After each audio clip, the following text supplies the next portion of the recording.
Takdir selalu punya cara untuk menyatukan dua hati yang seharusnya bersama. Aku dan Rendra pernah mencintai dengan tulus di masa SMP. Tapi harus berpisah di SMA karena kesalahpahaman dan ego kami yang masih muda. Bertahun-tahun kemudian, kami bertemu lagi. Dia sudah bekerja, aku masih kuliah.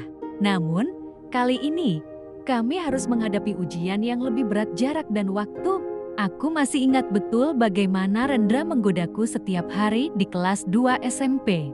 Rambutnya yang selalu acak-acakan, senyum nakalnya, dan cara dia menyelipkan surat cinta ke dalam bukuku. "Asi, aku suka sama kamu. Mau jadi pacarku?" Tulisan tangannya buruk, tapi cukup membuat jantungku berdegup kencang. Kami pun pacaran. Kami berpegangan tangan diam-diam di belakang sekolah, saling kirim SMS sampai larut malam, dan berjanji akan bersama selamanya. Saat itu, kami pikir cinta kami tak akan pernah berakhir. Tapi SMA mengubah segalanya. Kami masuk sekolah berbeda. Aku di SMA negeri, dia di SMK. Awalnya, kami masih sering bertemu.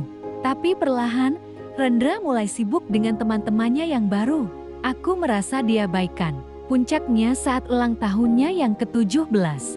Aku datang ke rumahnya dengan kado, tapi ternyata dia sedang pergi dengan teman-temannya tanpa mengajakku.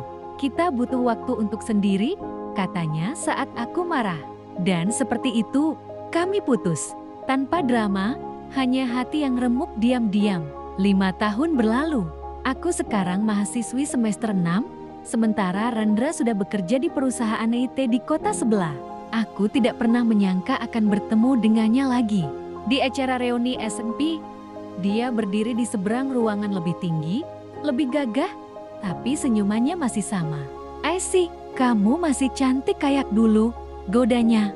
Dia bercerita tentang pekerjaannya, aku bercerita tentang kuliah. Dan entah mengapa, rasanya seperti kembali ke masa lalu. 2 minggu setelah reuni, Rendra mengirim pesan, "Aku mau coba lagi sama kamu. Aku tahu ini berisiko, tapi hatiku berkata, cobalah." Kami pun jadian lagi. Awalnya manis, kami menghabiskan akhir pekan bersama, saling berkunjung, dan tertawa seperti dulu. Tapi masalah mulai muncul. Dia sibuk kerja, aku sibuk skripsi. Percakapan kami berkurang, digantikan oleh pesan singkat yang sering telat dibalas. "Maaf, tadi meeting," atau "aku deadline, nanti aku telepon ya." Aku mencoba mengerti, tapi kadang aku merasa kesepian. Masalah semakin besar ketika Rendra harus pindah sementara ke cabang perusahaannya di luar kota. Hanya 3 bulan, janjinya. Tapi 3 bulan terasa seperti 3 tahun. Kami cuma bisa telepon atau video call yang semakin jarang karena kesibukannya. Suatu malam, kami bertengkar. "Kamu bahkan lupa hari ulang tahun kita." Aku capek. "Aisy, aku cuma butuh waktu," jawabnya lelah. Aku menangis. "Aku juga capek, Ren, capek nunggu." "Diam, kita bisa lewatin ini enggak?" tanyanya pelan. Aku tak bisa menjawab. Kami memutuskan untuk break sejenak, tidak putus, hanya beri waktu untuk berpikir.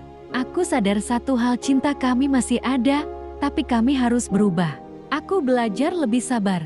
Rendra berusaha lebih sering menghubungiku, bahkan sekadar kirim voice note. Dan ketika 3 bulan itu akhirnya selesai, dia muncul di depan kosanku dengan setumpuk surat. "Aku nulis ini tiap hari. Biar kamu tahu, meski jauh, aku selalu mikirin kamu." Aku menangis.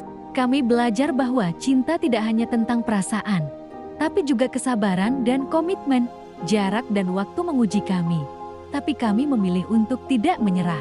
Karena setelah semua ini, kami hanya ingin satu hal, menulis babak baru dalam cerita kami dengan akhir yang lebih indah.